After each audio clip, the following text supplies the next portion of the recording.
Go through a beam element now. Start looking at what does it look like when we look at bending. Okay, we have to derive now different equations for our strain energy, right? It's going to be different with respect to bending loads versus axial loads. And so the assumptions we're going to make here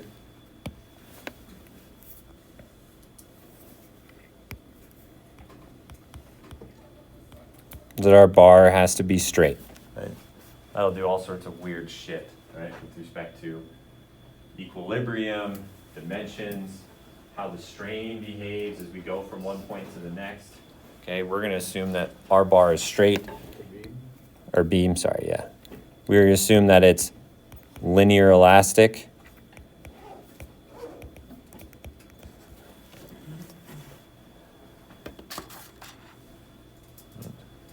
This is going to help us with respect to our constitutive relationship, Hooke's law, right? We're going to have to make some assumptions as to associating stress to strain. So we have linear elastic. We're going to say it's prismatic so that it's not going to change in cross-section from one point to the next. Another big one, which makes things a lot simpler, is that we're going to assume that plane sections remain plane. And what does that mean? Well, that means it's slender enough to neglect shear deformations.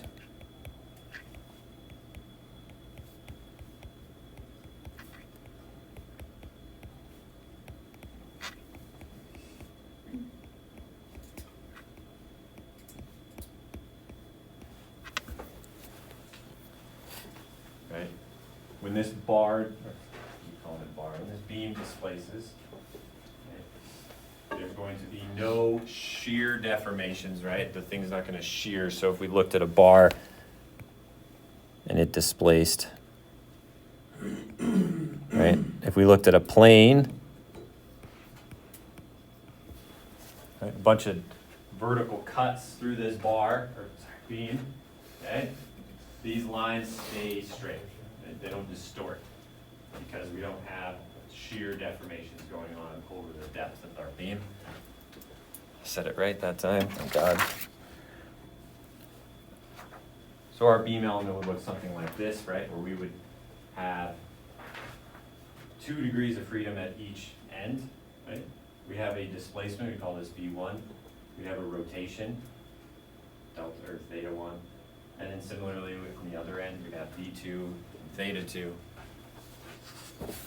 Because we have rotations and displacements, right, we can have reactions at those locations, right? M1 now and R1.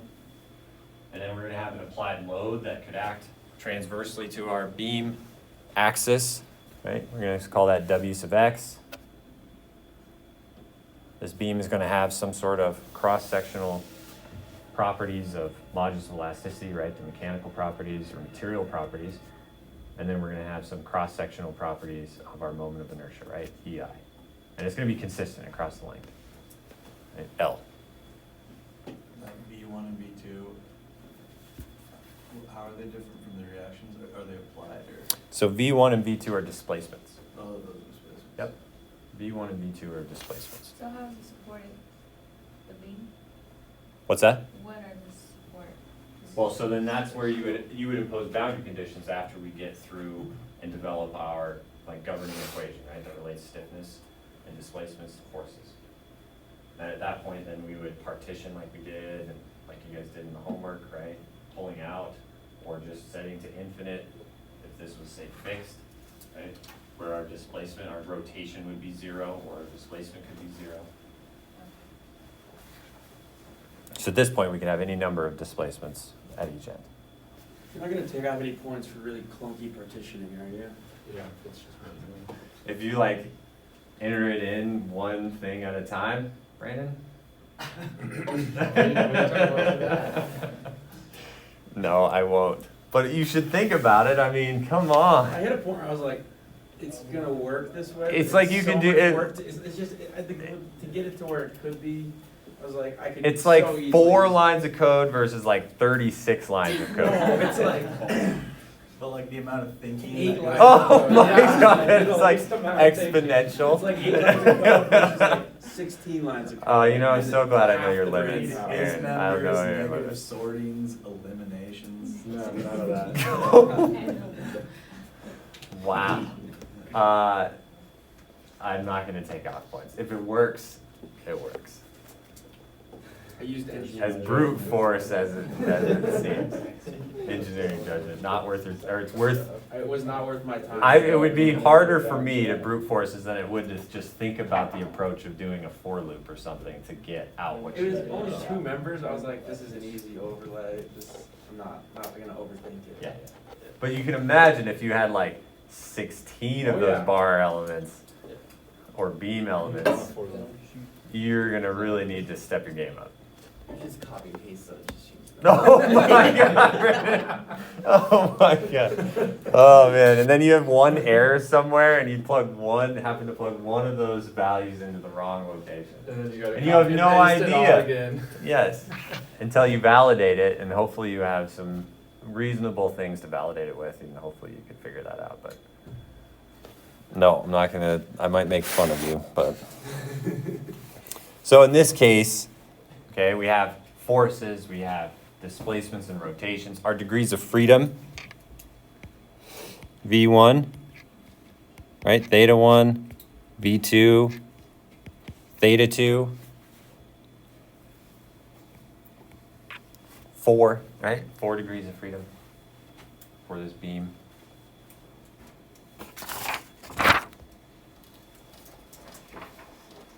Well, we gotta start, right, we're not gonna do it in a continuous approach like we did with the bar element. Okay, we're gonna just start knowing that we have to do this discretization, right, we're gonna use the finite element analysis method. And so in doing that, we need to figure out an interpolation function, right? We need to figure out what our displacement is going to be between our 2 endpoints of our member, right, or our element, based on our nodal loads. Well, in order to do that, we start by, right, I'm going to start by looking at, well, what's the governing differential equation for a beam? You guys remember what that is? 4th order differential equation for beam bending. EL.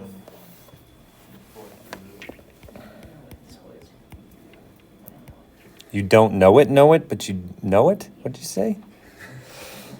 It's in the brain somewhere, but it's not easy to pull out.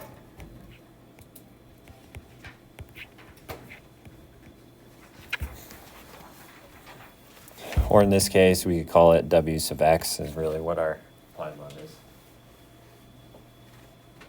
Right, we have a 4th order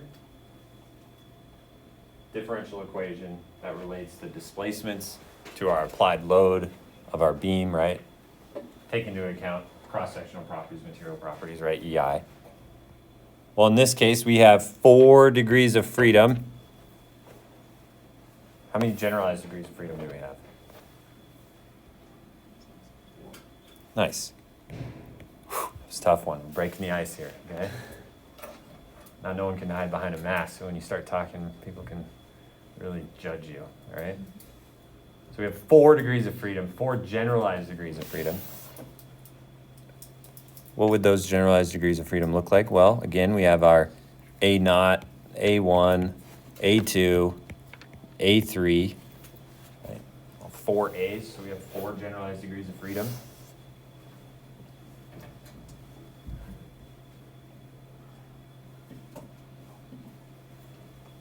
As it relates to spatial representation, right?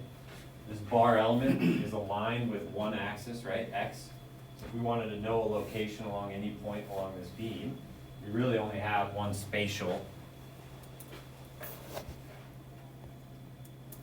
variable. Call that x. Well, I know from way back there, right, it's essentially Pascal's triangle to the 1th dimension, right, where we would just have one x, x squared, x cubed, x to the 4th, right?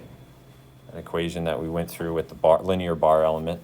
So if we did that, right, v sub x be A0, A1x, A2x squared, A3 x cubed, right?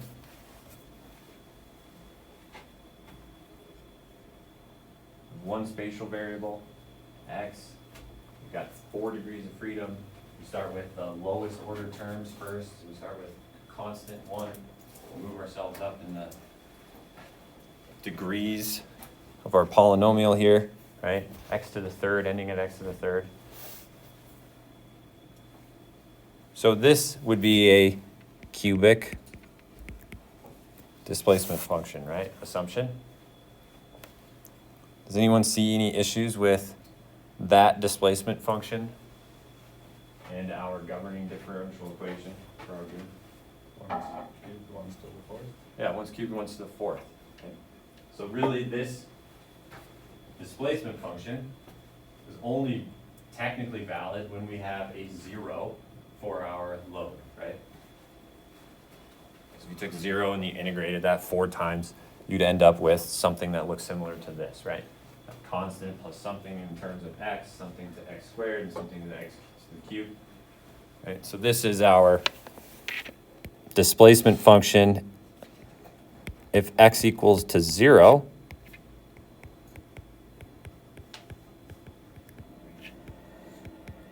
our displacement assumption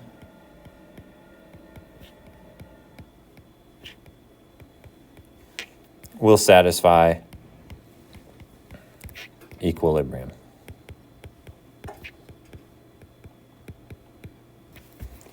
Right.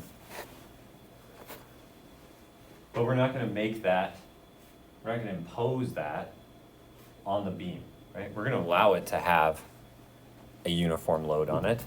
Okay.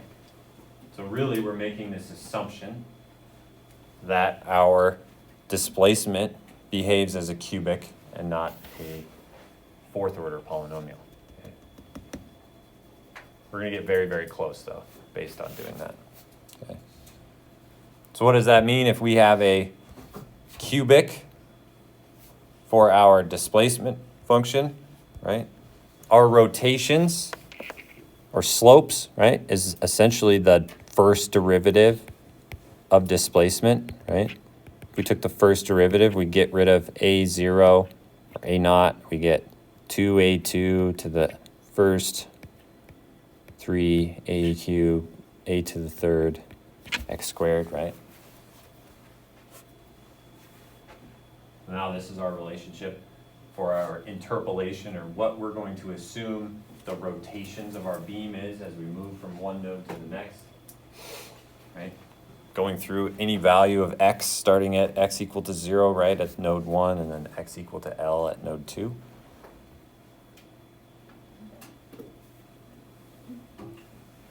So we're going to solve, as we have already solved before for our bar elements. We need to figure out, right, these coefficients a1, a2, a3, and a0.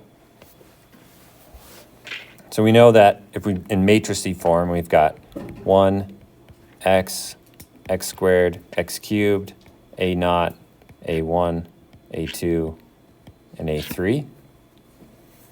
We know this is our, right, big X equation. This is our little a, very similar to what we did in homework 2. We also have this, I think this is x.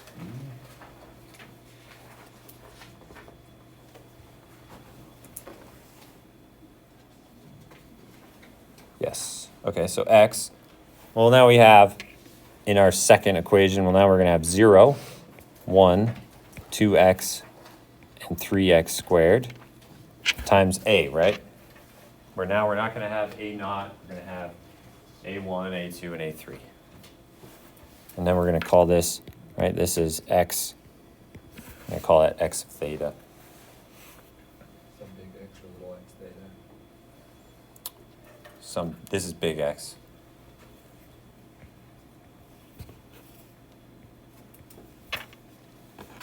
Theta. Okay. Well, from homework 2 and some of our previous notes, right, we developed this big A matrice, which was associated with the x's, right, evaluated at our nodal locations, right? So we're gonna have x, we call this x of v. We're gonna have x of v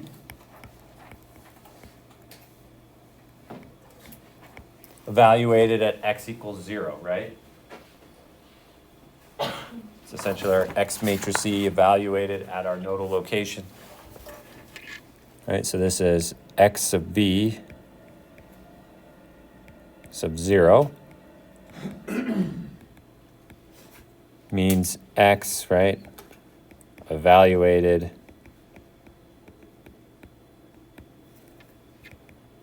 at x equal to 0, right? So x of v sub 0 is really equal to 1, 0, 0, 0, right? Because if we plug to x equal to 0 into that matrix E, we're just going to get 1. So we can do this for all of our, right, now we have x of theta at 0, right, because that's our governing x, right? Matrix E is the rotation. Then we're going to have, as you can imagine, we're going to have v sub L, and then we're going to have theta sub L, which is really just each of those matrices evaluated either at x equals 0 or at x equal to L. And we know from previous also that our displacement, right, our displacement matrix is going to be a column vector that is associated with our degrees of freedom, right? We're going to have displacement at 1, rotation at 1, displacement at 2, rotation at 2. And we know that that equals, right, our big A matrix E times A, right? Essentially now we're just plugging everything together. Essentially plugging in our boundary conditions. And when we plug in our boundary conditions, we can go back through, rearrange this, and say, well, D equals big A times little a now. Well, that means A equals the inverse of A times D, which means that X, big X times big A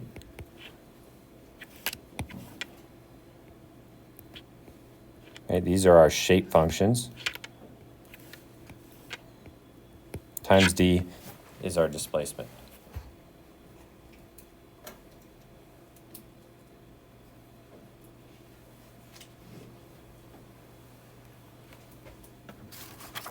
And what X is that? Oh, that's X of V. The original X.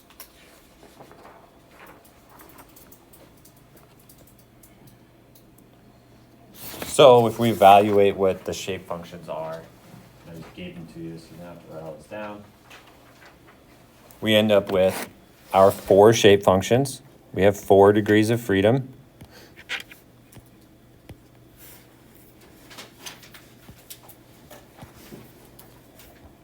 Where our v sub x is now the shape function times the displacement vector or matrix C. Just as we did with the bar element, right? Same thing. Well, similar to what you did in, some of you may have done in homework 2. Oh, I didn't do it? Oh, shit. Got it here.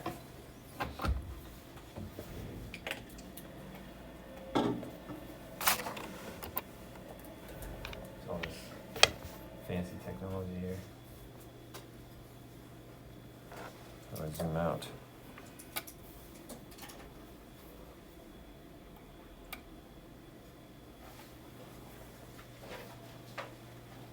So if we were to plot, right, our shape functions, so we've done, what's that? Sorry, it's just on the last page right now, if that's what you're looking Oh, it is? at. Oh, sick.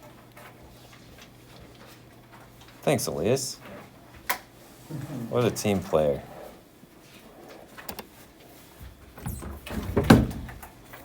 So I don't know how to rotate this guy.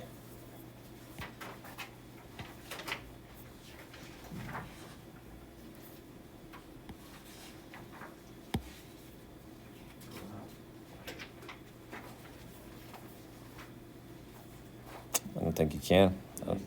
You can? How do you do it? If you go back where you were, Back where I was in here? yeah, Chuck? go up to select on top. Okay. Selected it? Yeah, select. Oh, damn. Oh, I gotta select it Yeah, now. All the way on top. You can, This looks good. Like that. Man, you get a gold star for today. thanks. Look at that. That just changed your week, didn't it? Huh? Oops, I gotta turn this off. What's that? Now he's got a gold star. Yeah, he's the only one in this class. Alright. Bet you feel like shit. So, if we were to plot them, right, again, as we've done in the past, right, we get this relationship, right? Now, N1 and N3 are really tied to V1 and V2, right? And the displacements, as we know, if we were to plot plot the sum of N1 and N3, we would get the sum of 1 everywhere, right? Similarly, if we look at N2 and N4, right, we get a unit rotation at our first node, and we get 0 rotation due to the second node, right? So we get 0 contribution based on the rotation of the second node for the rotation at node 1, right? Because we're going to get the rotation at node 1. And then as we move along, right, we're going to get a unit rotation due to the rotation at node 2, right? And 0, right? This comes down to 0 due to the rotation at node 1. Yes, Dan? So the summation of both of the four should be 1 or just 1 and 3? Just 1 and 3. That's the weird thing about this, because 1 and 3 are Different. relating, yes, they're relating displacements. Other ones are rotation. The other ones are So rotation. just consider rotations as rotations and then? Yep. Okay. So why is it forcing the rotation to be 0 at the nodes? Well, it forces the rotation due to, I mean, it's the same behavior as we've seen with displacements, right? Where we get a displacement of 1 at node 1 due to shape function 1, right? That all that's saying is your contribution of the displacement at node 1 is all coming from the displacement at node 1.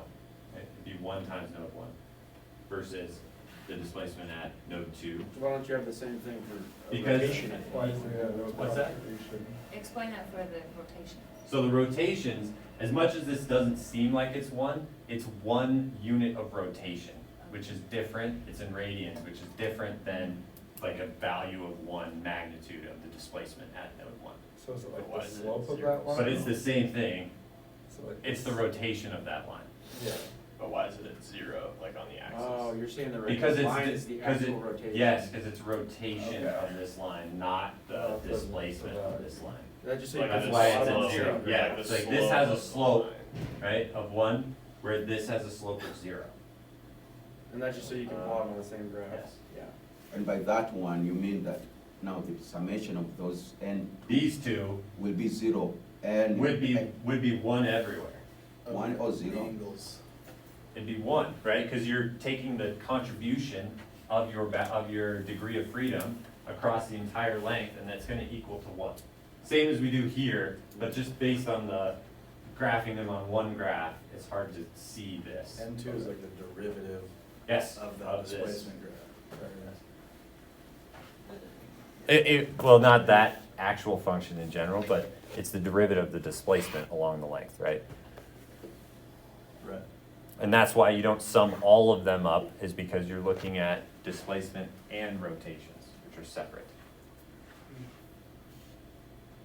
But you get the same sort of behavior where, right, the shape function associated with node 1, right, the rotation of node 1, is going to have a unit of 1 rotation at 1, where the other one's going to have none, right? This is a